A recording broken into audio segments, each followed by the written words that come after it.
Halo teman-teman, selamat datang di Otak Ukdi. Nah, kali ini saya akan membahas salah satu gangguan psikiatri yang mungkin cukup populer di masyarakat karena mungkin sering dengar di media sosial atau di media massa mengenai artis-artis yang mengalaminya, yaitu gangguan bipolar. Nah, gangguan bipolar itu apa sih sebenarnya? Gangguan bipolar merupakan suatu gangguan jiwa yang bersifat episodik dan ditandai oleh gejala-gejala seperti gejala manik, hipomanik, depresi, campuran, yang biasanya rekuren serta dapat berlangsung selama seumur hidup. Nah, biasanya gangguan bipolar ini terdiri dari berbagai episode yang saya akan jelaskan satu persatu. Yang pertama, saya akan menjelaskan mengenai episode manik. Episode manik terjadi paling sedikit selama 1 minggu atau bisa kurang apabila dirawat, dan pasien mengalami mood yang elasi, ekspansif, atau irritable. Pasien dapat memiliki 3 atau lebih gejala berikut ini. Biasanya terdiri dari 4 atau lebih bila hanya mood irritable.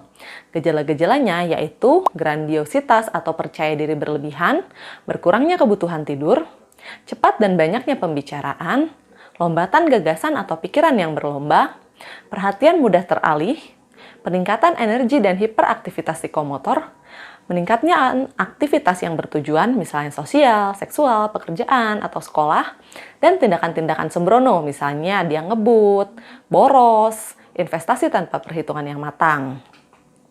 Nah, gejala yang derajatnya berat dikaitkan dengan penderitaan, gambaran psikotik, hospitalisasi untuk melindungi pasien dan orang lain, serta adanya gangguan fungsi sosial dan pekerjaan.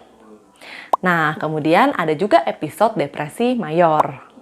Pada episode depresi mayor, terdapat paling sedikit 2 minggu pasien mengalami lebih dari 4 simptom atau tanda berikut, yaitu mood depresif atau hilangnya minat atau rasa senang, menurun atau meningkatnya berat badan atau nafsu makan, sulit atau banyak tidur, agitasi atau retardasi psikomotor, dan fatigue atau kelelahan atau berkurangnya tenaga. Dapat juga terjadi penurunan harga diri, ide-ide tentang rasa bersalah, ragu-ragu atau menurunnya konsentrasi, rasa pesimis, pikiran tentang bunuh diri, atau sampai tindakan percobaan bunuh diri, dan gejala-gejala tersebut menyebabkan penderitaan atau mengganggu fungsi personal, sosial, ataupun pekerjaan. Dan yang ketiga adalah episode campuran. Pada episode campuran, terdapat paling sedikit 1 minggu pasien mengalami episode mania dan depresi yang terjadi secara bersamaan. Misalnya, mood tereksitasi, artinya lebih sering mood dysphoric, irritable, marah, serangan panik, pembicaraan cepat, agitasi, menangis, ide bunuh diri, insomnia derajat berat, grandiositas, hiperseksualitas, waham kejar, dan kadang-kadang bingung. Nah, kadang gejala-gejala cukup berat sehingga memerlukan perawatan untuk melindungi pasien dan orang lain, dan dapat juga disertai gambaran psikotik yang mengganggu fungsi harian.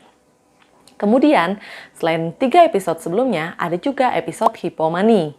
Pada episode hipomania, terdapat paling sedikit 4 hari secara menetap pasien mengalami peningkatan mood, ekspansif, atau irritable yang ringan, dan paling sedikit 3 gejala, bisa 4 apabila bila gejala mood irritable.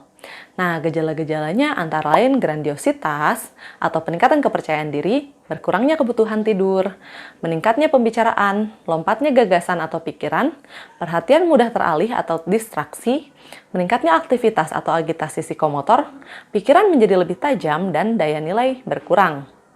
Tidak ada gambaran psikotik atau halusinasi, waham, atau perilaku dan pembicaraan yang aneh, tidak memerlukan rawat inap, dan tidak mengganggu fungsi personal, sosial, dan pekerjaan. Makanya, gejala-gejala hipomania ini sering dilupakan oleh pasien tetapi dapat dikenali oleh keluarga. Selain gejala-gejala berikut, ada juga gejala atau simptom psikotik yang menyertai gangguan bipolar. Biasanya terjadi pada kasus-kasus berat. Gejala psikotik yang paling sering yaitu halusinasi, waham atau delusi, misalnya waham kebesaran sehingga sering terjadi pada episode mania. Sedangkan waham nihilistik sering terjadi pada episode depresi. Biasanya adanya simptom psikotik tidak serasi dengan mood. Dan pasien dengan gangguan bipolar sering didiagnosis juga sebagai skizofrenia karena adanya gejala psikotik. Nah, gangguan mood bipolar biasanya dibagi menjadi 2, yaitu bipolar 1 dan bipolar 2. Nah, sekarang kita bahas mengenai gangguan mood bipolar 1 episode manik tunggal. Pada gangguan ini, hanya mengalami 1 kali episode manik dan tidak ada riwayat episode depresi mayor sebelumnya. Ingat ya, manik tunggal hanya episode manik, tidak ada episode depresi. Biasanya pada gangguan ini tidak bertumpang tindih dengan schizofren atau penyakit-penyakit psikotik lainnya. Gejala-gejala tidak disebabkan oleh efek fisiologis langsung dari zat atau kondisi medik umum seperti pada gejala-gejala pada gangguan mental organik. Gejala mood menyebabkan penderitaan yang secara klinis cukup bermakna dan menimbulkan adanya gangguan harian. Yang kedua adalah gangguan mood bipolar 1 episode manik saat ini. Nah, biasanya pada gangguan ini, saat ini sedang dalam episode manik. Namun sebelumnya, pernah paling sedikit mengalami 1 kali episode manik, depresi, atau campuran.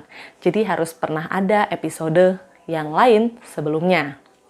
Nah, episode mood pada kriteria A dan B bukan schizoafektif dan tidak bertumpang tindih dengan skizofrenia maupun gangguan psikotik lainnya. Gejala-gejala ini biasanya tidak disebabkan oleh efek fisiologis secara langsung dari suatu zat atau kondisi medik umum, dan gejala mood ini menyebabkan gangguan sosial. Nah, tadi kan sudah membahas mengenai gangguan mood bipolar tipe 1.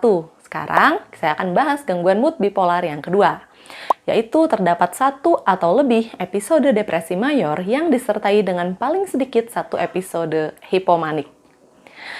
Nah, kemudian kita masuk ke tata laksana pada gawat daruratan yang agitasi akut. Nah, di sini ada beberapa lini dari terapi. Yang akan saya bahas pertama adalah terapi lini 1, di mana pada kegawat daruratan pada agitasi akut dapat kita berikan injeksi aripiprazol secara intramuskular yang efektif untuk pengobatan agitasi pada pasien dengan episode mania atau campuran akut. Dosisnya adalah 9,75 mg per injeksi, dengan dosis maksimum 29,25 mg per hari.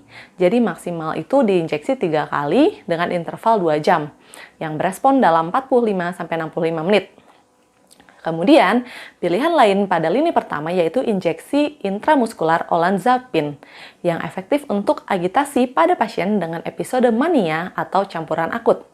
Dosisnya adalah 10 mg per injeksi dengan dosis maksimum 30 mg per hari, sehingga dapat diulang 2 kali, namun kebanyakan pasien biasanya 1 kali injeksi sudah cukup untuk meredakan gejala. Yang ketiga adalah terapi injeksi lorazepam 2 mg per injeksi dengan dosis maksimum 4 mg per hari dan dapat diberikan bersamaan dengan injeksi IM aripiprazol atau olanzapine. Namun sebaiknya tidak dicampur dalam 1 jarum suntik karena dapat mengganggu stabilitas antipsikotik. Nah, tadi kan sudah saya bahas mengenai lini 1, sekarang kita bahas mengenai lini 2. Lini 2 dari terapi agitasi akut yaitu injeksi IM haloperidol 5 mg per kali injeksi. Dapat diulang setelah 30 menit dengan dosis maksimum 15 mg per hari. Pilihan obat yang kedua yaitu injeksi IM diazepam 10 mg per kali injeksi dan dapat diberikan bersamaan dengan injeksi haloperidol IM, namun tidak boleh dicampur dalam 1 jarum suntik. Nah, yang tadi kan agitasi akut, sekarang adalah terapi untuk mania akut. Terbagi atas lini 1, 2, 3, dan bukan rekomendasi. Pada terapi mania akut lini 1, sebaiknya diberikan obat-obat seperti lithium, divalproat, olanzapine, risperidon, quetiapine.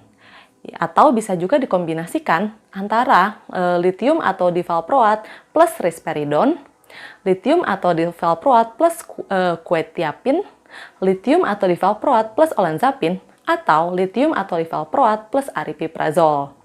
Nah, untuk yang lini 2-nya dapat diberikan carbamazepine dan bisa juga kombinasi dari lithium dan divalproat. Sedangkan untuk lini ketiga dapat diberikan haloperidol, chlorpromazine, lithium atau divalproat. Nah, yang perlu diingat adalah bukan rekomendasi untuk mania akut, yaitu pemberian gabapentin, topiramat, lamotrigine, risperidon plus carbamazepine, serta olanzapine plus carbamazepine. Nah, kalau tadi agitasi dan mania akut sudah, sekarang kita ke tata laksana awal dari depresi akut. Ada juga dibagi menjadi lini 1, 2, dan 3, serta bukan rekomendasi. Pada pasien-pasien dengan depresi akut pada gangguan bipolar 1, terapi lini pertama yaitu lithium sebagai mood stabilizer, kemudian lamotrigine, quetiapine, kemudian lithium atau divalproate plus SSRI, yaitu lithium plus divalproate juga bisa. Yang kedua, lini kedua yaitu quetiapine plus SSRI, divalproate, lithium atau divalproate plus lamotrigine. Dan yang lini ketiga yaitu pemberian carbamazepine, olanzapine, lithium plus carbamazepine, dan lithium atau divalproate plus venlafaxine. Akan tetapi, ada beberapa terapi yang bukan rekomendasi untuk depresi akut gangguan bipolar 1, yaitu gabapentin monoterapi atau aripiprazol monoterapi. Nah, tadi sudah kita bahas tata laksana akut dari berbagai episode.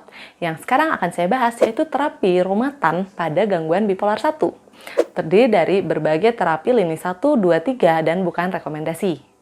Lini 1 bisa teman-teman pilih salah satu, yaitu penggunaan lithium sebagai mood stabilizer, kemudian lamotrigine monoterapi, divalproate, olanzapine, quetiapine, atau kombinasi lithium atau divalproate plus quetiapine, atau injeksi risperidon jangka panjang. Kemudian lini 2-nya adalah carbamazepine, lithium plus divalproate, lithium plus carbamazepine, lithium atau divalproate plus olanzapine, atau lithium plus risperidon. Dan yang lini ketiga adalah penambahan phenytoin, penambahan olanzapine, penambahan ECT, penambahan topiramat, dan penambahan asam lemak omega 3 serta oxcarbamazepine. Namun, gabapentin, topiramat, dan antidepresan bukan terapi yang direkomendasikan untuk rumahan pada gangguan bipolar 1. Nah, sekarang akan kita bahas terapi gangguan bipolar 2 untuk fase depresi akut, yaitu lini pertamanya obatnya hanya quetiapine. Lini kedua dapat digunakan lithium, lamotrigine, divalproate, lithium atau divalproate plus antidepresan, lithium plus divalproate, antipsikotika atipik plus antidepresan. Sedangkan untuk lini 3-nya dapat diberikan antidepresan monoterapi, terutama untuk pasien yang jarang mengalami hipomania. Sedangkan rumahan untuk gangguan bipolar 2, yang lini pertama yaitu lithium plus lamotrigine, lini kedua yaitu divalproate, lithium atau divalproate atau antipsikotika atipik plus antidepresan, dan kombinasi 2 hari dari lithium, lamotrigine, divalproate atau antipsikotika atipik. Sedangkan untuk lini ketiga yaitu carbamazepine, antipsikotika atipik plus ECT. Namun tidak direkomendasikan pemberian gabapentin untuk gangguan bipolar 2. Sekian penjelasan dari saya mengenai gangguan bipolar, semoga membantu teman-teman untuk belajar dan selamat belajar.